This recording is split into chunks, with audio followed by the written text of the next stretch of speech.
Chicken shop వాళ్ళు ధర్నా నిర్వహించడం జరుగుతుంది. ఏంది అసలు సమస్య? మా ఈ ధర్నా ముఖ్య ఉద్దేశం ఏంటంటే, ఏవైతే కార్పొరేట్ సంస్థలు ఉన్నాయో మాకు గతంలో వచ్చే మార్జిన్ ఇవ్వకుండా, ఇంత ముందుకు ఇచ్చిన మార్జిన్ కంటే ఇప్పుడు మాకు ఉన్న మార్జిన్లోనే కోత విధించి మమ్మల్ని ఇబ్బందులకు గురి చేస్తున్నాయి. ఒక 2-3 నెలల నుంచి మేము ఎంత ఇబ్బంది పడుతున్నామో, కనీసం షట్టర్ కిరాయిలు కట్టుకోలేక, వర్కర్లకు జీతాలు ఇచ్చుకోలేక చాలా ఇబ్బందులకు పడుతున్నాము. దీనికి అనుగుణంగా మేము రాష్ట్ర వ్యాప్తంగా చికెన్ షాప్ అసోసియేషన్ అందరం ఏర్పడి రాష్ట్ర వ్యాప్తంగా బంద్కు పిలుపునిచ్చినాము. గత వారం 10 రోజుల నుంచి మా షాపుల దగ్గర ఫ్లెక్సీలు కట్టి కస్టమర్కి అవగాహన కలిగే విధంగా మేము ఒక వారం రోజుల్లో షాప్ బంద్ చేస్తున్నాము. ఈ కార్పొరేట్ ఇచ్చే మార్జిన్ సరిపోవట్లేదు, అప్పుల్లో కూరుకుపోయి వ్యాపారం చేయలేకపోతున్నామని కనీసం కస్టమర్కు సగటు మా షాప్కి వచ్చే కస్టమర్కు మా గోడ అర్థమయ్యే విధంగా మేము వాళ్ళు వెల్లడించుకుంటున్నాము. ఏవైతే కార్పొరేట్ సంస్థల్లో ఉన్న పేర్లు చెప్పను, 24 సంస్థల కంపెనీలు ఉన్నాయి. మీరు రిటైల్ వ్యాపారాన్ని లేకుండా చేయాలన్న ఉద్దేశంతో ఉన్నారు. ఇది కరెక్ట్ కాదు. ఎట్టి పరిస్థితుల్లో మా సమస్యల్ని పరిష్కరించాలి, మా న్యాయమైన డిమాండ్లను నెరవేర్చాలని మేము మా చికెన్ షాప్ సోదరులందరి తరఫు నుంచి కోరుకుంటున్నాం. అంటే కంపెనీలకు మీరు ఆల్రెడీ చెప్తున్నారు కదన్నా, ఎందుకు వాళ్ళు ఇంత నెగ్లెక్ట్ చేయడం? 24 కంపెనీలు కలిసి, ఒక్క కంపెనీ అని కాదు, 26 కంపెనీలు ఉన్నాయి. ఆ కంపెనీలు మాకు 6 నెలల నుంచి మార్జిన్ కట్ చేసేది. మార్జిన్ కట్ చేసేసరికి 6 నెలల నుంచి మాకు పరిస్థితులు చాలా కష్టంగా ఉంది. జీతాలు వెళ్తలేవు, కిరాయిలు వెళ్తలేవు, మా ఇంట్లో పరిస్థితి కూడా కష్టంగా ఉంది. మా మార్జిన్ ఎందుకు కట్ చేయవలసి వచ్చేది? మేము కొత్త కూడా మార్జిన్ అడగలేదు, ఉన్న మార్జినే కట్ చేసేది. దానివల్ల మేము చాలా బాధపడతాను. తెలంగాణ వ్యాప్తంగా మొత్తం జిల్లాలో అందరూ వాళ్ళ జూనియర్లు అయినాయి, వాళ్ళందరూ ఐక్యతగా ఉండి మేము ఇప్పుడు కొట్లాడుతున్నాం. అంటే ఎన్ని రోజులు ఇప్పుడు బంద్? ఇట్లా బంద్ 10 రోజులు కావచ్చు, నెల కావచ్చు, వారం కావచ్చు, తీయం బందే ఉంటుంది. పరిష్కారం అయినాకనే మేము ఇప్పుడు మీటింగ్ అయిపోయినాక మేము ప్రెసిడెంట్లు అందరం కూర్చొని, జిల్లాల వేలంగా కూర్చొని మాట్లాడుకొని సెటిల్ చేసుకొని, మా పరిస్థితి కూడా బాగాలేదు కదా, మేము బతకలేని పరిస్థితి వచ్చింది మాకు. మేము ఎలా బతకాలా మరి? మా కిరాయిలు ఎట్లా కట్టాలి? మరి నిన్న మొన్న చికెన్ మొత్తం ఉంటది కదా, మరి అందరు కస్టమర్లు అందరూ తీసుకెళ్ళినారా మీ షాపుల నుంచి? షాప్ కూడా మేము గానాలు కట్టినాం. 1వ తారీఖు బంధు అంటే వాళ్ళు నిన్ననే తీసుకుపోయారు. చాలా మంది ఆర్డర్లు ఉన్న వాళ్ళు కూడా నిన్ననే ఇచ్చేసినాం. ఇది ఫాస్ట్ ఫుడ్ ఆర్డర్లు అవి. తెరిచిన షాపుల గురించి మీరు ఏం తీసుకుంటారు? వాటిని కూడా కఠిన చర్య తీసుకుంటాం. మేము బోడుపల్లి యూనియన్ గౌరవాధ్యక్షులు, నేను కఠిన చర్య తీసుకుంటాం. చాలా షాపులు స్నేహ అవి ఇవి పెడితే పొద్దుగాల ఓపెన్ చేసిళ్ళు, చికెన్ అమ్మీలు, డిపో కాడ అమ్మీలు, మన బోడుపల్లి అమ్మీలు, పిఎస్ వాళ్ళు కూడా వచ్చి, ఎస్ఐ గిట్లా వచ్చి, మేము కూడా మాట్లాడినాం. వాళ్ళతోనే ఉండి షట్టర్ గురించి పని చేయించినాం. మాకు అక్కడ అనుకూలంగానే ఉంది, ఏ షాపు తీయలేదు.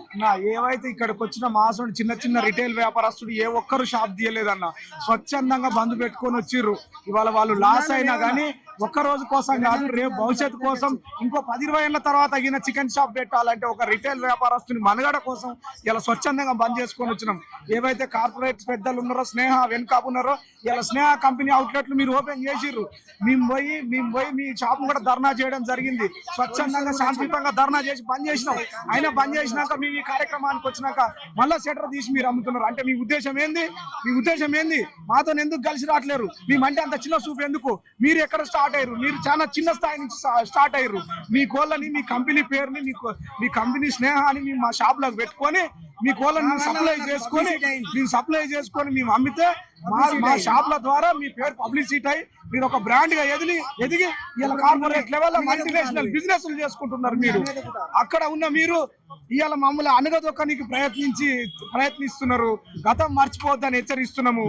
ఇటువంటి పేదవాడి కడుపు కొడితే మళ్ళీ మీరు అదే కింది స్థాయికి దిగజారుతారని హెచ్చరిస్తున్నాం. రిక్వెస్ట్ గానే అడుగుతాను. ఏ కంపెనీలకు డిమాండ్ చేస్తున్నాం? 26 కంపెనీలకు మేము రిక్వెస్ట్ గానే అడుగుతున్నాం. అన్ని కంపెనీలకు తెలుసు,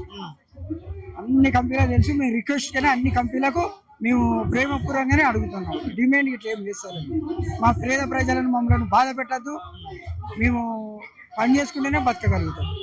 ఫైనల్ గా మీరు ఏం చెప్పాలనుకుంటున్నారు కంపెనీల కన్నా? మేము ధర్నా చేస్తున్న విషయం మీకు తెలుసు. మేము ఒక చిన్న మీటింగ్ పెట్టుకున్న ఆ విషయం మీకు తెలుసు. ప్రతి ఒక్కటి మీ ఆఫీస్లో మీ టేబుల్ మీద వీడియో ఉంటుంది. మేము ఒక్కటే చెప్తున్నాం, దయచేసి కార్పొరేట్ రంగంలో ఉన్న పెద్దలు మీకు 2 చేతులు జోడించి వేడుకుంటున్నా, మా సమస్యలు పరిష్కరించండి. రిటైల్ వ్యాపారస్తుల మీద మీ వైఖరి కరెక్ట్ కాదు.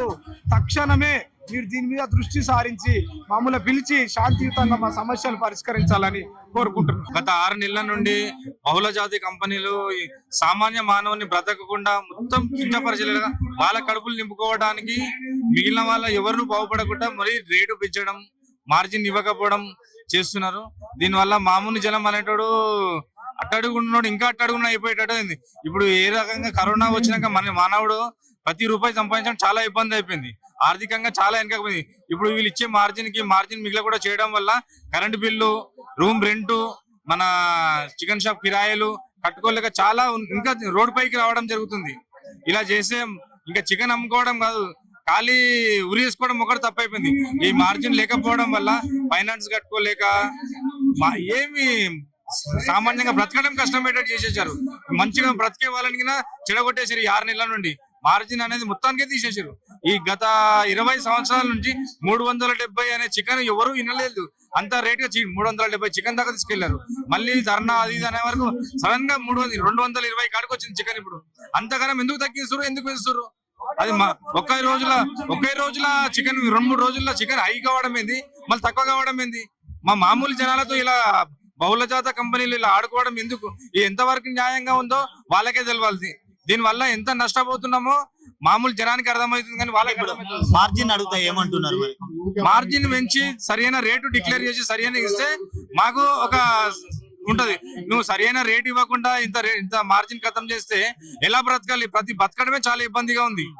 అంటే ఇప్పుడు ఎన్ని నెలల నుంచి జరుగుతుంది ఇట్లా మీకు ఇబ్బంది? 6 నెలల నుండి జరుగుతుంది. ఏమని దసరా తర్వాత వీళ్ళందరూ బహుళజాత కంపెనీలు అన్ని కుమ్మక్కు అయ్యి ఒక రేటు డిసైడ్ చేసుకొని ఎవరికి మార్జిన్ ఇవ్వదని వాళ్ళు బహుళజాత అన్ని అండర్స్టాండింగ్ వచ్చారు. ఒక 15-20 పెద్ద కంపెనీలు వాళ్ళు శాసించిందే, వాళ్ళు చెప్పిందే వేదం, వాళ్ళు అన్నదే రైట్. మిగిలిన వారు ఎవరు ఏం లేదు, ఇక షాపులు లేదు, ఏం లేదు. వాళ్ళు పెట్టిన రేటు అదే డిక్లేర్ చేసి అదే చేస్తున్నారు. అంటే ఎన్నిసార్లు అడిగినా కానీ ఏం లేదు, అదే పరిస్థితి. మామూలు జనం బ్రతకలేకుండా అయిపోయింది. ఒక చికెన్ షాప్ మెయింటైన్ చేయాలంటే ఇప్పుడు చాలా ఇబ్బంది అయిపోయింది. ఒకప్పుడు చికెన్ షాప్ మీద ఆధారపడి ఎన్నో కుటుంబాలు ఉన్నాయి. ఇప్పుడు చికెన్ షాప్ నడిపించాలి, ప్లస్ కిరాయిలు కష్టం అయిపోయింది. ఇప్పుడు ఒకవేళ ఈ సమస్య పరిష్కారం కాకపోతే ఇంకా ధర్నా ఇంకా కొనసాగించే అవకాశాలు ఉన్నాయా? ఏమైనా ధర్నా ఖచ్చితంగా కొనసాగించే అవకాశం ఉందండి. అది మా మార్జిన్ మాకు వచ్చేదాకా ఈ ధర్నా కంటిన్యూ అవుతూనే ఉంటది. ఓన్లీ హైదరాబాద్ అయినా మొత్తం తెలంగాణలో మొత్తం జరుగుతుందా? తెలంగాణ మొత్తంగా బంధుకు పిలిపించాము. తెలంగాణ మొత్తం బంధు వస్తున్నారు.